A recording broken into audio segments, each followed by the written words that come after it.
నమస్తే, welcome to our channel. నేను సౌజన్య. AP పోలీసులు వైసీపీకి అంటగాగుతున్నారనే దానికి సంబంధించి కంప్లైంట్స్ వెళ్తున్నాయి ఈసీకి. సో అందులో ఈ రోజు కనుక చూసుకున్నట్లయితే ఏపీ బీజేపీ చీఫ్ పురంధేశ్వరి గారు కంప్లైంట్ ఇవ్వడం జరిగింది. 22 ఐపీఎస్ పైన కంప్లైంట్ ఇచ్చారు ఆవిడ. ఆల్రెడీ 5 పైన అయితే ఈసీ వేటు వేయడం జరిగింది. సో ఇంకొంతమంది పైన కూడా వేటు జరిగితేనే, అంటే వేటు వేస్తేనే రాబోయేటువంటి ఎన్నికలు సజావుగా సాగుతాయని చెప్పేసి కూడా ఆవిడ పేర్కొనడం జరిగింది ఆ కంప్లైంట్ లో. మరి ఈ అంశానికి సంబంధించి మనతో మాట్లాడడానికి, వారి విశ్లేషణని, అభిప్రాయాన్ని మనతో పంచుకోవడానికి ఈ రోజు మనతో పాటు ఉన్నారు టీడీపీ సీనియర్ నాయకులు కేవీపీ చౌదరి గారు ఉన్నారు. వారితో మాట్లాడదాం. నమస్తే కేవీపీ చౌదరి గారు. నమస్తే. సో ఏపీ పోలీసులు వైసీపీకి అంటకాగుతున్నారనే దానికి సంబంధించి కంప్లైంట్స్ వెళ్తున్నాయి ఈసీకి అని చెప్పేసి ఫస్ట్ నుంచి చూస్తూనే ఉన్నాము. సో ఇప్పుడేమో ఏపీ బీజేపీ చీఫ్ పురంధేశ్వరి గారు కూడా ఈసీకి కంప్లైంట్ చేశారు. లిస్టు కూడా ఇచ్చారు. 22 మంది ఐపీఎస్లు వైసీపీకి అంటకాగుతున్నారు. వీళ్ళని కనుక బదిలీ గాని వేటు గాని వేయకపోతే రాబోయేటువంటి ఎన్నికలు సజావుగా జరగవు అనేటువంటిది ఆవిడ కంప్లైంట్ లో కూడా పేర్కొనడం జరిగింది. దీన్ని ఏ విధంగా చూడాలి, దీనిపైన మీ అభిప్రాయం ఏంటి? గత 5 సంవత్సరాలుగా జగన్మోహన్ రెడ్డి ఎప్పుడైతే అధికారం చేపట్టాడో, ఇప్పుడు క్యాస్ట్ బేస్ మీద పోలీసు యంత్రాంగాన్ని మార్చి క్యాస్ట్ బేస్ మీద ఉద్యోగాలు, మరి ప్రాధాన్యత కలిగిన పోస్టింగ్లు ఇచ్చి, వాళ్ళకి మళ్ళీ పోస్టింగ్లు ఇయటమే కాకుండా వాళ్ళకి డబ్బు ఇచ్చి, తనకి కనుసన్నల్లో నడిచే విధంగా తన చెప్పిన కార్యక్రమాలు, తన పార్టీ వారిని కాకుండా మరి ప్రతిపక్షాలని అణచడమే ధ్యేయంగా, వ్యవస్థలను నాశనం చేయటమే ధ్యేయంగా పని చేయించుకోవటం వలన కౌంచుకోవటానికి మనం 5 సంవత్సరాలు చూస్తున్నాం. ఈ 5 సంవత్సరాలు తెలుగుదేశం పార్టీ కూడా దాని మీద మరి అవిశ్రాంతిగా పోరాటం చేయటం జరిగింది. అయితే విరామం లేకుండా. కానీ మా మీద కూడా దాదాపు 10,000 మంది కార్యకర్తల మీద మరి అక్రమ కేసులు బనాయించి అక్రమ రిమాండ్ చేయటం కూడా జరిగింది. అందుగురించే దీంట్లో ఏమైందంటే, ఏదైతే మన ఇప్పుడు వైఎస్ఆర్ సిపి ఉందో, వీరు పోలీసు వారిని తన చెప్పు చేతుల్లో ఉంచుకొని వాళ్ళ మీద ఉన్న కేసులని, వాళ్ళ మీద ఉన్న ఈ యొక్క ఛార్జ్ షీటుల్ని మరి ఆధారంగా చేసుకొని వాళ్ళని తనకు అనుగుణంగా, తన అవసరాలకు అనుగుణంగా గంజాయి సాగుకి, కలప ఎర్రచందనం స్మగ్లింగ్ కి, మరి వీటి మీద క్వశ్చన్ చేసిన వాళ్ళని ఏదో ఒక కేసులో ఇరికించి వాళ్ళని ఇచ్చేయటం గాని, మళ్ళీ వీళ్ళ మీద కేసులు కోర్టులో బెయిల్ క్యాన్సిల్ చేయమని కానీ, ఇంకా వేరే విధంగా వీళ్ళ మీద లీగల్ గా ప్రచారం చేయటం కానీ, టీవీల్లో వచ్చి మాట్లాడిన మాబోటి కార్యకర్తల మీద కూడా 100 మంది మీద కేసులు వేసి వాళ్ళని హింసించడం జరిగింది. దీనికి మేము కేంద్రంతో, రాష్ట్రపతి గారితో, కేంద్ర హోంశాఖతోటి ఎప్పటికప్పుడు సంప్రదింపులు చేస్తూ వాళ్ళకి ప్రతి ఇష్యూని మనం ఇస్తూనే ఉన్నాం. ఇస్తుంటే కూడా వ్యవస్థలో 150 కోట్ల యొక్క ప్రజాస్వామ్య వ్యవస్థలన్నీ నిలబెట్టి వ్యవస్థలు సక్రంగా పనిచేస్తేనే ఇక్కడ దేశంలో శాంతి భద్రతలు ఉన్నాయి. లేదంటే అరాచక శక్తులు విజృంభించి దేశంలో యువతను పెడదావ పట్టించే అవకాశం ఉంది. ఇప్పుడు మీరు మొన్న చూడండి, జర్మనీ నుంచి ఈ డ్రగ్స్ రవాణా అవుతుంటే ఈ ఎక్కడికి పోతాయి ఏందనేది వాళ్ళు ఒక నజర్ పెట్టి విశాఖపట్నం వాళ్ళ ల్యాండ్ కాగానే దాన్ని రిసీవ్ చేసుకున్నారు. రిసీవ్ చేసుకొని అక్కడ ఎవరు తెప్పించారు ఏందనే కేసు కట్టారనమాట. ఈ జర్మనీ నుంచి ఎవరైతే అధికారులు పట్టుకున్నారో అది బ్రెజిల్ నుంచి వచ్చినాయి. బ్రెజిల్ నుంచి జర్మనీ మీదుగా విశాఖపట్నం వచ్చినాయి. అట్లానే గంజాయి సాగు రవాణాని ఇప్పుడు ఈ యొక్క అరకు, ఈ నరసాపురం, ఈ అడవులు పటవీ ప్రాంతాలు ఉన్న ఏరియాల్లో, మరి దగ్గరగా ఉన్న ఏరియాలో సాగు చేయించి ఎక్స్పోర్ట్ చేయటం, మరి తెలంగాణలో గాని ఆంధ్రాలో గాని పట్టుబడిందంతా మరి ఈ వైఎస్ఆర్ కార్యకర్తల చేత అఫీషియల్ గా సాగు చేయించింది.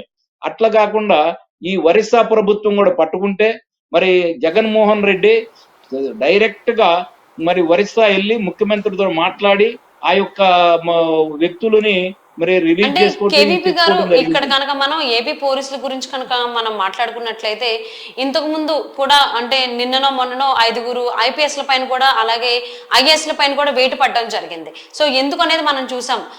ప్రధాని మోదీ, అలాగే చంద్రబాబు, పవన్ కళ్యాణ్ పాల్గొన్నటువంటి సభకు సంబంధించి అక్కడ తొక్కిసలాట జరగడం, కొన్ని సెక్యూరిటీకి సంబంధించి రీజన్స్ వల్ల అక్కడ చాలా మంది నాయకులు ఇబ్బందులు ఎదుర్కొన్నారు. ముఖ్యంగా మోదీ గారు కూడా ఇబ్బందులు ఎదుర్కొన్నారు అనేది మనం చూసాము. సో ఎవరైతే బాధ్యత రాహిత్యంగా వ్యవహరించారో, పోలీసులు విధులు సరిగ్గా నిర్వహించలేదో వారి పైన వేట్లు పడ్డాయి 5గురికి సంబంధించి. 6గురు కూడా అంటున్నారు. సో 5-6 పక్కన పెట్టేస్తే ఎవరైతే 5గురు ఉన్నారో వాళ్ళని కాకుండా ఇంకొంతమందిని కూడా పురంధేశ్వరి గారు యాడ్ చేయడం జరిగింది. సో వీళ్ళపైన కూడా వేటు తీసుకోమని, అంటే ఈసీ లేదు గత 5 సంవత్సరాల నుంచి పోలీసు వ్యవస్థని దారుణంగా నాశనం చేశారు. దీన్ని ఏమంటారంటే మీరు చెప్పే ఈ క్లాజెస్ అన్ని రూల్ ఆఫ్ లా అంటారు. రూల్ ఆఫ్ లా అంటే చట్టం ముందు అన్ని పార్టీల వాళ్ళు ఒకటేనని, మరి చట్ట వ్యతిరేకులని అలా చర్యలు తీసుకోవడానికే ఈ ఐఏఎస్ ఐపీఎస్ పోలీసు యంత్రాంగం పనిచేయాలి కానీ ఒక పార్టీకో ఒక వ్యక్తి కోసమో పని చేయకూడదు అనేది మన రాజ్యాంగం చెప్తుంది. ఈ రాజ్యాంగం చెప్పేదాన్ని స్టేట్ గవర్నమెంట్లు ఈ రూల్ ఆఫ్ లా అమలు చేయాల్సిన బాధ్యత కేంద్ర హోంశాఖ మీద ఉంది. ఎప్పుడైతే రూల్ ఆఫ్ లా వీళ్ళు తప్పి వీళ్ళు సొంత మనుషులకి, సొంత వ్యాపారాలకి, సొంత పగలకి, ప్రతీకారాలకి వ్యవస్థను దుర్వినియోగం చేస్తున్నారో అప్పుడు కేంద్రం ఇంటర్ఫీల్ అయ్యి గవర్నర్ పరిపాలన, రాష్ట్రపతి పరిపాలన పెట్టి కూడా దీన్ని సరి చేయాల్సిన అవసరం ఉండే. అందు గురించి ఏంటంటే గత 5 సంవత్సరాలు నరేంద్ర మోడీ గారు కూడా చూసి చూడనట్టుగా జగన్మోహన్ రెడ్డి ఏదైతే చేస్తున్నాడో పనులన్నిటికీ సహకరించడం వలన ఇప్పుడు ఈ పొత్తు కూడా లాస్ట్ మినిట్ వరకు చేరలేదు. ఈ రోజున ఎలక్షన్ సజావుగా జరగాలి అని అంటే ఈ ఐఏఎస్ ఐపీఎస్లు వాళ్ళు మరి నిస్వార్థంగా, పార్షియాలిటీ లేకుండా, నీతి నిజాయితీగా ఎలక్షన్ ప్రక్రియని, దేశ వ్యవస్థల ఎలక్షన్ ప్రక్రియ మీద మనకి నమ్మకం కలిగే విధంగా, ప్రజలకి నమ్మకం కలిగే విధంగా మీరు పని చేయాలి అని అంటే మరి పోలీసు వ్యవస్థ సక్రమంగా పనిచేయాలి. దీన్ని పనిచేయాల్సిన బాధ్యత కేంద్ర హోంశాఖ మీద ఉంది, రాష్ట్రపతి గారి మీద ఉంది. రాష్ట్రపతి గారి కనుసన్నల్లో పనిచేసే హోంశాఖ దీన్ని ఇన్ని రోజులు నజరందాన చేయటం వలన మరి ఏదైతే తన మాటలకి, తన అడుగులకి మడుగులు ఎత్తే వారిని వేసుకొని వాళ్ళ యొక్క పవర్స్ ని కూడా డిఫ్యూజ్ చేసి ప్రధానమంత్రి ఇన్ని చేసిన వలన గత 5 సంవత్సరాల నుంచి కేంద్ర ప్రభుత్వం మీద మేము పోరాటం చేస్తూనే ఉన్నాం, వాళ్ళకి రిప్రజెంట్ చేస్తూనే ఉన్నాం. మరి ఇది దేశం ఒక ప్రమాదకరమైన పరిస్థితిలో పోవటం అనేది జరుగుతుంది అని మేము హెచ్చరికని ఈ రోజున పురంధరేశ్వరి గారు స్వయంగా అనుభవించి ఆ యొక్క పరిస్థితులని మరి తన సొంత బీజేపీ కేంద్ర గవర్నమెంట్ కి నిర్ణయించడం జరిగింది. ఇప్పుడు ఉన్న వాళ్ళని కాదు, ఇంకా వందల మంది అధికారులు విచారణ చేస్తే, కేంద్ర హోంశాఖ గనుక విచారణ చేస్తే వాళ్ళ యొక్క ఉద్యోగాలు పోవటమే కాకుండా జైలుకు పోవాల్సిన పరిస్థితి కూడా ఉంది. ఈ ఫోన్ ట్యాపింగ్ అనేది తెలంగాణలో ఎట్లయితే జరిగిందో అక్కడ ఆంధ్రాలో కూడా ఇంతకన్నా దారుణంగా జరిగింది. కాబట్టి ఎంత మంది పోలీసు అధికారులు జైలుకు పోవాల్సి వస్తుందో మనం లెక్కలేవు. రేపు గవర్నమెంట్ మారితే గానీ తెలుస్తుంది. ఇక్కడ తెలంగాణలో కేసీఆర్ గవర్నమెంట్ పోయి రేవంత్ రెడ్డి గవర్నమెంట్ వచ్చి విచారణ చేయటం వలన దొంగలు ఎవరో, దోపిడీ చేసింది ఎవరో, దోపిడీ సొమ్ము ఎంతో అన్ని లెక్కలు కడతంలోనే సరిపోతుంది. ఈ ప్రాజెక్టులో దోషినవి కూడా అట్లనే ఆంధ్రాలో కూడా ప్రాజెక్టుల పేరు మీద, కాంట్రాక్టుల పేరు మీద, రోడ్లు వేసే దాని మీద కానీ, ఇంకా వేరే ఫండ్స్ మరి కరోనా సమయంలో ఖర్చు పెట్టినవి కానీ, ఇవన్నీ ఫండ్స్ ఎంత దుర్యోగం చేసిందో రేపు గవర్నమెంట్ మారితే గానీ అసలు నిజాలు ప్రజల ముందుకు రావు.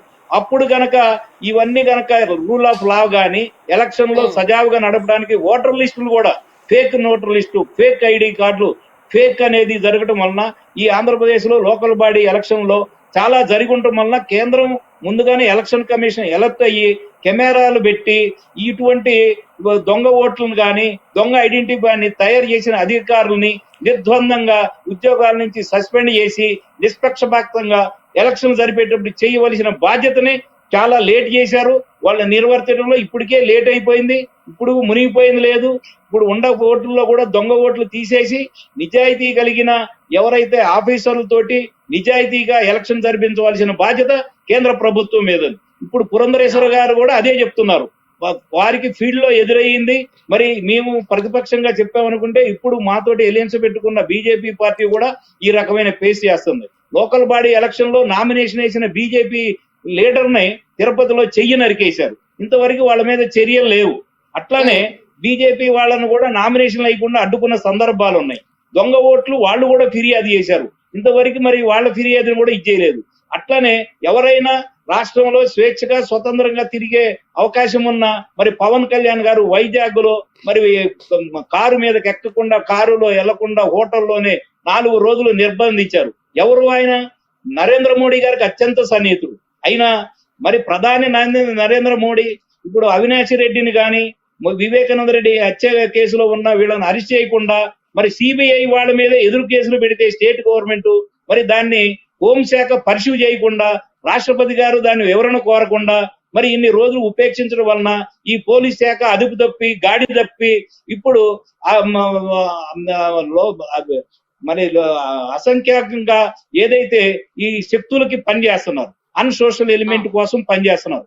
ఇది పని చేయడం కూడా ఇచ్చేయాలి. వాళ్ళను కూడా బెదిరించి వాళ్ళకి మభ్యపెట్టి వాళ్ళకి లంచాలు ఇచ్చి ఇచ్చేట్టున్నారు. ఇప్పుడు ఈ ఎలక్షన్ కమిషన్ లో కూడా కొన్ని 100 కోట్లు చేతులు మారినాయి, 100 కోట్లు మరి ఇంటెలిజెన్స్ కానీ ఎలక్షన్ కమిషన్ కానీ డబ్బులు ఇచ్చి వాళ్ళకు అనుగుణంగా పని చేయించుకోవడానికి వీళ్ళు ట్రై చేశారనేది మనకి వస్తున్న ఇన్ఫర్మేషన్ బట్టి తెలుస్తుంది. ఇది కూడా అధికారులు కూడా నిజాయితీగా మేము అది కూడా కంప్లైంట్ చేసాం. నిజాయితీగా పని చేయించాల్సిన బాధ్యత కేంద్ర గవర్నమెంట్ మీద ఉంది. అదే ఏపీ బీజేపీ చీఫ్ పురంధేశ్వరి గారు కంప్లైంట్ ఇవ్వడం జరిగింది ఈసీకి. సో అందులో 22 మంది ఐఏఎస్ ని అయితే మార్చాలి, మారిస్తేనే రాబోయేటువంటి ఎన్నికలు సజావుగా జరుగుతాయని. ఆల్రెడీ 5 మీద అయితే వేటు పడింది, మార్చడం కూడా జరిగింది ఈసీ. మరి మిగిలిన వారిపై చర్యలు తీసుకుంటుందా లేదా ఈసీ అనేది చూద్దామండి. And thank you so much for spending your valuable time with KVP గారు. కొంతమంది మీద అయితే చర్యలు తీసుకున్నారు, కొంతమందిని ట్రాన్స్ఫర్ తోటి ఇచ్చేశారు, కొంతమందిని సస్పెండ్ చేయాల్సిన అవసరం కూడా ఉంది. ఇటువంటి గట్టి మెసేజ్ పంపిస్తేనే మనం ఎలక్షన్లు అనేది సజావుగా చేసుకోగలుగుతాం.